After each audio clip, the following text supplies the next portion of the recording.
David, thank you again so much today. I'm really excited to have you on the Inside Scoop. Yeah, thanks for having me. I'm super excited to talk to you. Um, so really, I'd love to get started for give a little bit more background into yourself for our audience that doesn't know. You're the CEO and founder at Tenbound, a research advisory and events company right in the Bay Area, and you do so much work around sales, around go-to-market. I'm really excited to have you on today and just, hear some of what's going to happen in 2025. Oh my gosh. I know I have been obsessed with go-to-market in the tech industry, and it's kind of weird. So I hope you'll excuse me for being a little off my rocker here. But yeah, I've just been involved in this for so long, and it's so interesting to me the way that companies go to market and the different strategies that they employ to do that, and the tools, the people, the exciting developments that are happening. It's just awesome. I love talking about it. I've been in this game for over 20 years and I came up through sales. So initially I was a salesperson selling sales technology and sales training, and then broke into the tech industry and started the initial sales development program at Glassdoor, where before we had SDRs and all the different things that have happened since then. Worked at a number of different tech companies doing their sales development, marketing, sales, and then started Tenbound as a research and advisory, really focusing on the strategies and tactics that you need to be able to build your sales team and pipeline. We've gathered a lot of the go-to-market technology companies on our website at tenbound.com and offered sort of like a one-stop shop to check out sales technology. And that's something I'm really excited about that we're working on right now. Curious, so you started Tenbound, goodness, this was 2016. So Mhm. in calendar years, about a decade ago, in software years, about three different once in a lifetime events. Yeah. Can you say a little bit more how you've seen sales and pipeline change over the past? I mean, we had COVID, we've got the Gen AI boom. Yeah, I mean, when I initially started the company, there's a book called Predictable Revenue that came out where Aaron Ross documented what he did at Salesforce to build up their essentially what we call their go-to-market structure. And that was groundbreaking at the time. And folks were hungry to replicate what they did in that book, sort of the playbook. Like, can you come in and help us to build our predictable revenue engine? And, you could follow sort of a blueprint because it was new, and it involves aligning marketing, sales development, sales, even customer success and product into an aligned go-to-market structure, and then being able to make sure that everybody's on the same page and rowing in the same direction. And that sustained Tenbound for years, just implementing those programs with different companies here in Silicon Valley. And that sort of blew up about, I would say, going on 2 years ago. What does that look like next year? What are the things that they're really starting to struggle with? And how has that changed over, let's say, just 2022 to 2024? Yeah, I mean, I think that I index on the tech industry. I mean, we work with tech companies primarily. And so, outside of that industry, it's completely different. And I admit I'm in sort of a bubble here. So I just want to contextualize it. I'm talking about tech and software. And so, when you had that initial playbook back in the day, that was new and it was exciting because the promise was if I set it up correctly, if I set up my go-to-market correctly, I can achieve predictable revenue, and what a promise to be able to think about at the end of this process, I'm going to be able to get predictable revenue. And when the interest rates started to go up and people didn't have as much investment into their go-to-market, they all of a sudden realized like, hey, we're not getting the same results from the program that we put in place. And we don't really know what to do next in order to try to get that back to predictable revenue. And that's when it sort of blew up, and people have been and still are trying to figure out, how do I create predictable revenue? I call this era that we're in right now the era of unpredictable revenue because people are trying to figure out how to get that new playbook in place. It's very uncertain right now. What are some of the things that you've been seeing people do trying to get the new playbook? Yeah, I mean, so we came up, and never really caught on, but essentially, I call it the hearer method, which is, it's not as catchy as predictable revenue, but the hearer method is essentially, you take And this, can you spell it out for us? yeah, so, and I should have brought up it's essentially the scientific method, but applied to go to market. And what you're trying to do is apply a 1,000-year-old methodology to find your go-to-market fit. Hypothesis, experimentation, activity, results, reporting, repeat. And so essentially, I thought that this would take off like gangbusters, but nobody really, I think it's too much work, basically. What you have to do today to figure out your repeatable go-to-market and essentially predictable revenue model is consistent experimentation and reporting on the results, understanding the results, and then making a change every 90 days to the program that you put in place. And so that has to start with hypothesis. So somebody comes to me and they're like, hey, how many cold calls should my SDRs be making every day? And it's like, we used to be able to go and look at benchmark data and say, okay, best of class is making 500 phone calls a day, just like as a benchmark. And so then that person would go back and go, okay, SDRs make 500 cold calls a day. And not necessarily, because the benchmarks, if you look at benchmarks today, how can you, if we live in the era of unpredictable revenue? So what you need to do is make a hypothesis, okay? So I think that our SDRs should be making 100 phone calls a day. They're going to connect with 10 people and we'll be able to set one meeting. Let's set up a project over the next 90 days that tests that hypothesis and see what happens. They need scripts. Now they need a good product. They need training, all the different things that you need to do to be able to implement that. But you got to start somewhere. And so how do you see people coming up with these hypotheses? I know we've got, back in my SDR days, there was some click to call technology, which was all the rage. Now we've got technologies that are like, instant dialers where they'll keep dialing and just the SDR will hop on the call as soon as it actually has a connect. Yeah. And that's just for what we were talking about from the SDR perspective. How do you see people do you see different types of people testing different types of hypotheses that weren't available 4 years ago? Or is it still trying that same playbook, but in different ways? Like maybe it's calling different people or whatnot. Yeah, I mean, and that's a great question, because the big question that we used to get is, should I use sales loft or outreach? Like that was a big question that kept us employed for 3 to 5 years. And it's really asking the wrong question. To your point, what is the nature of a hypothesis? It's a guess.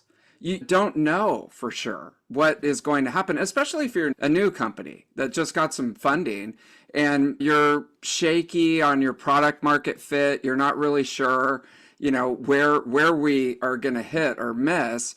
We have to come up with something. We can't just be operating randomly. We want to set up some sort of system. And, the benchmarks don't exist for our company because they're 6 months old, and, they've been played out on different technologies that aren't relevant to us. So we got to start somewhere. Let's implement an auto dialer, sharpen up our scripts the best way that we can, take every advantage of the training that company offers, and really grind at it for 90 days and see what happens. And that's where the reporting comes in to see, okay, we've been grinding on this, we've been doing all this, we got nothing. There's been no results whatsoever. Okay. So that right then people will either rip out the product and go, this product didn't work, or they just sort of let the subscription go on autopilot. And then eventually a year later, they're like, hey, nobody's using this anymore. Let's take it out. So Yeah, you just have to be the much more, many yeah. subscriptions people have for personal and professional uses. Oh my gosh. I mean, just as a side note, like something really fun that you should do, like, because we got some days off coming up, just go through and cancel like 10 subscriptions. Like, it makes you feel so good because you're like, I'm never using these. Of course, not your company, but other, company subscription. The personal Yeah. savings tip for, it's the end of 2024. We're all thinking Yeah. about 2025. For everybody listening, just go through and cancel that media subscription that you haven't touched in 3 years. 100%. I mean, when's the last time you actually watched Discovery Plus? Like, I subscribed to Discovery Plus to get one show. I watched the whole season, on an airplane, and I haven't touched it in a year. But anyways, the point I'm trying to make is, and this is another thing that never really took off with Tenbound, is we finally figured out that sales development that was the big focus, but now it's really go to market is basically project management. And project management is like the most boring topic that nobody wants to talk about, yawn yawn, but it really is. To be great at go to market is you have to be a great project manager, or somebody does on the team, because if you run the experiments, you get data, you have to report on it, and then you have to iterate. Someone needs to manage that, across the project timeline, and that's really boring, to be honest. That's interesting. And it's one of the things Ignite Consulting really focuses on is the operational execution. It's not just having the right hypothesis, but to your point, testing it and making sure that you're executing on a test. It doesn't matter much if you put a hypothesis into a marketing presentation and you've got 10 at the start of the year and at the end of the year, you've only tested 5. Well, the other 5 are still untested. They may have worked, but maybe you didn't set up the tool properly. There's only so many things one can test in a year too. Yeah, exactly. When you're scrolling on LinkedIn and getting like sales tactics and stuff, one person will come on and be like, cold calling doesn't work. And then another person will come on and be like, we only cold call 100%. It's irrelevant really to your specific issue that you're trying to solve, because you don't know for sure if it works in your industry. So the only way to really find that out is to do it and be able to report on the progress. You might find out, hey, cold calling is a super effective way to build pipeline for my company. Let's double down, let's buy more tools and train more people how to do it. Or it's like, we've been really rigorous in testing this, and we only get results from email. We only get results from LinkedIn connections. Cold calling, in fact, does not work for my company. And, that's unique to everyone. So. We've talked a lot about cold calling and different things. What are some of the other hypotheses that you know people trying? Yeah, I mean, one thing that is interesting right now is people are indexing toward live events. And I think that's actually how I met you, because you curate this amazing list in the Bay Area of all the go-to-market events that are happening. And I mean, that's like my favorite email that I get each week or each couple of weeks. And they're finding that because COVID and everything, we've been locked up in our house for 4 years. People are craving the human connection, and to be able to go out, not only to learn, whatever the content is and the person speaking, but they want that human connection of actually meeting people that are in the industry. People are starting to bring back in live events and put them into their go-to-market mix, and rigorously testing if they're building pipeline from these and making sure that they work. So that's definitely one thing to look at. Well, how do you recommend effectively doing live events? Because I know I often get these questions from early stage founders, or early to late stage of we're looking at the conferences for 2025. First, which one should we go to? Second, Do we send people? Do we do a booth? Do we do an event? How do you recommend thinking through these questions? Yeah, I mean that's a really it depends, and I hate to be consultant answer, but if you're like a two-person startup who's trying to just be scrappy and make a dent versus somebody who is more further along in their company and they've got like an established brand, you would look at that differently. I would say that it to really be methodical and make a plan for how to work events. Because a lot of people, especially on the smaller end, it's just like, I'm just going to go to the event and meet people. They don't really have a strategy for how to turn it into a revenue generator. And they'll just sort of go, and I'm guilty of this. You come home with a bunch of business cards and swag, and you're just like, what did I do? I just, spent the whole day and there's nothing really to show for it. So you got to make a plan to how are you going to directly to translate this into revenue. Be able to market in your pipeline that you attended the event and it's on any deals that come up so that you know that you got some sort of ROI from the event.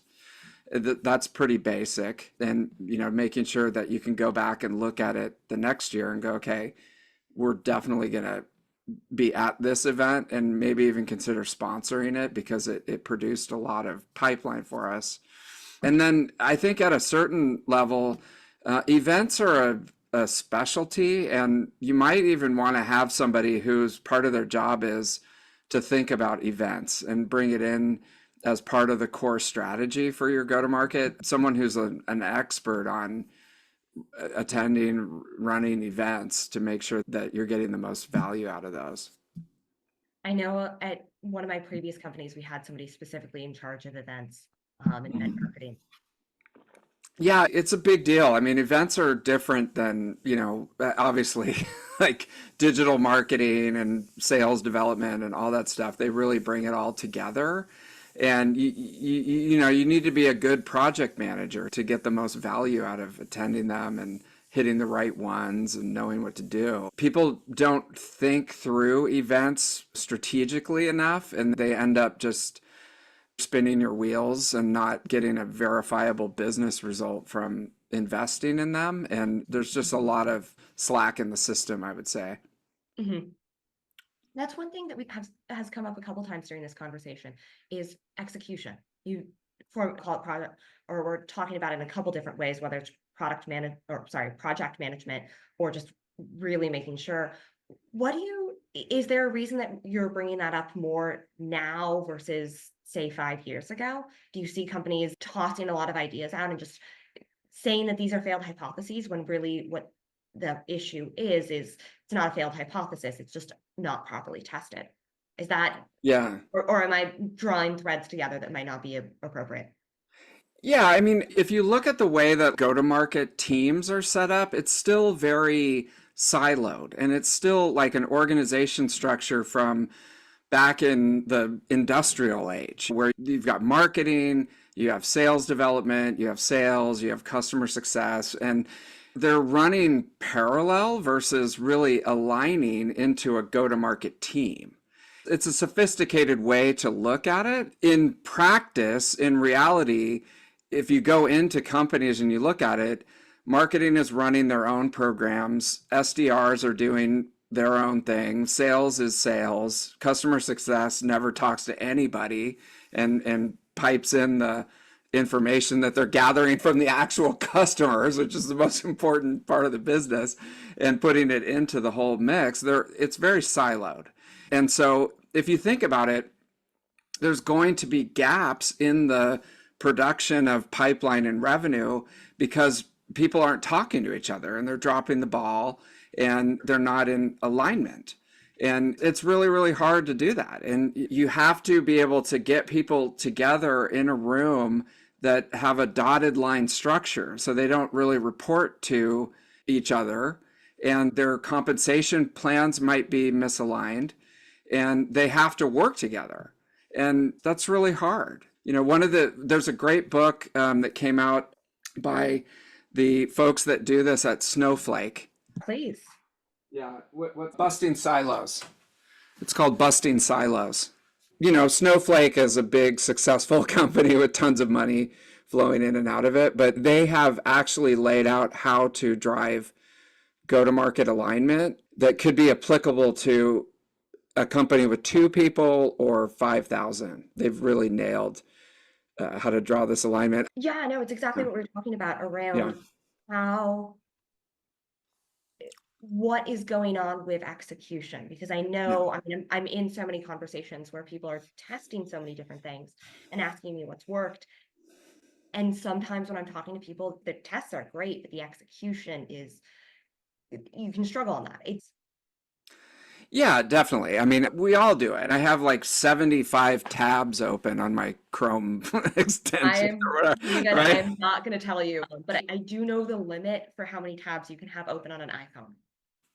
You know, running a project and really executing on the project and being able to report back and get good data and say, this is actionable. Like we can change the hypothesis for the next 90 days based on good, solid data.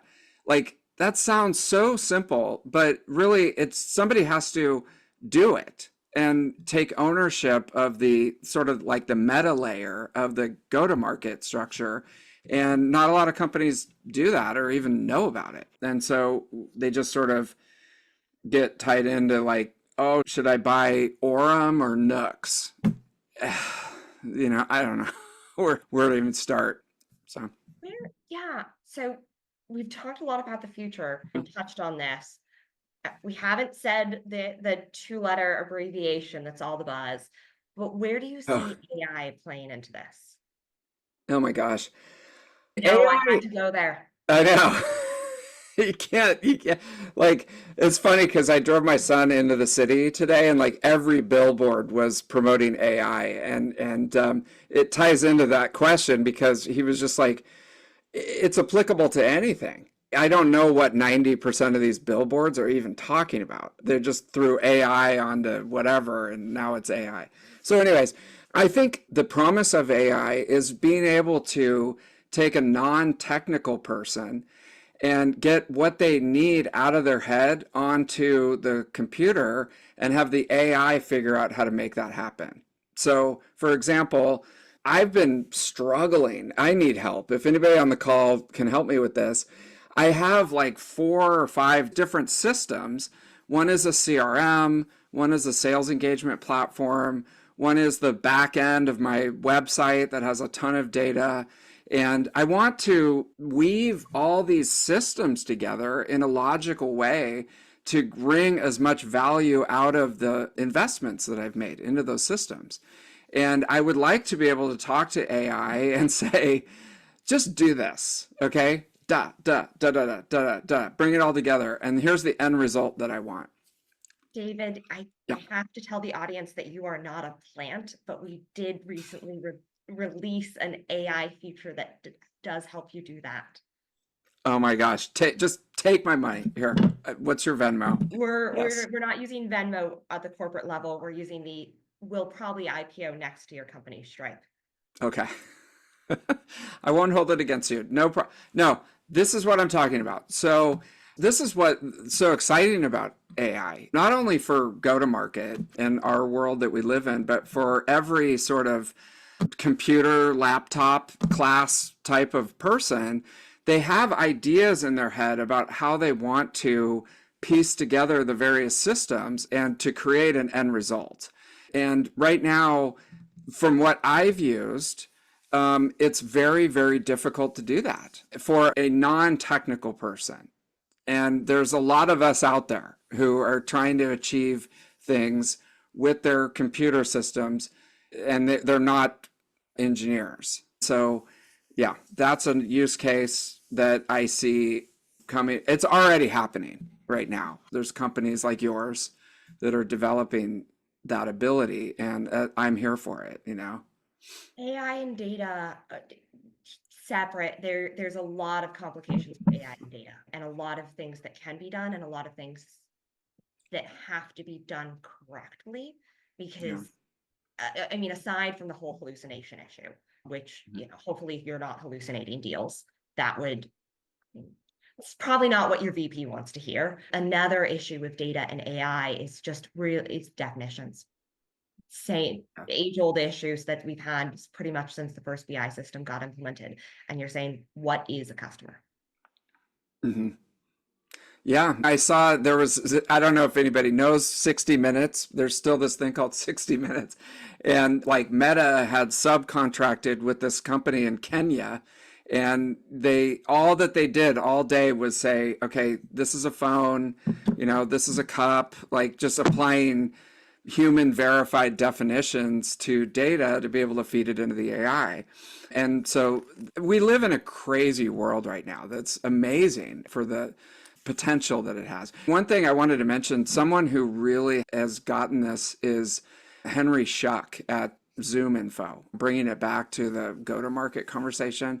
They have embraced the piecing together of various systems into a mega system at Zoom Info and being able to really respond to the needs of their customers and what they're trying to achieve.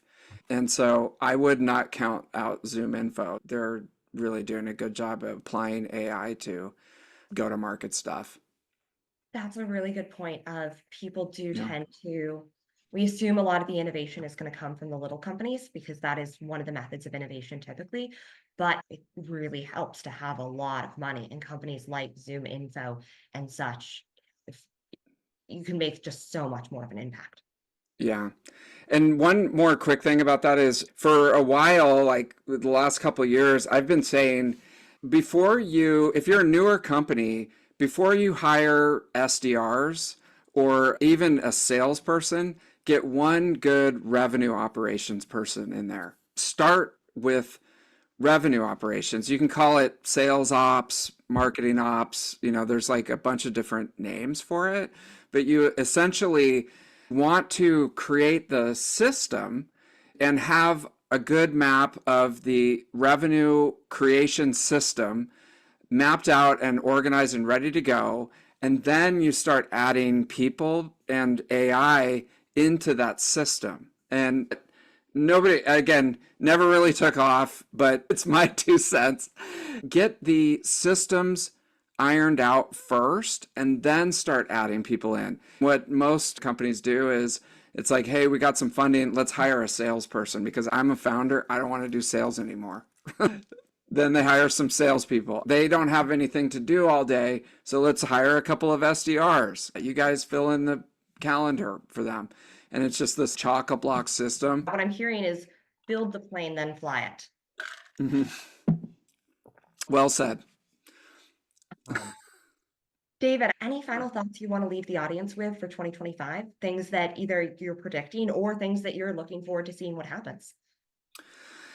Yeah, I mean, I would love to see everybody on the call out at events, being out of your house, meeting people in real life, making connections.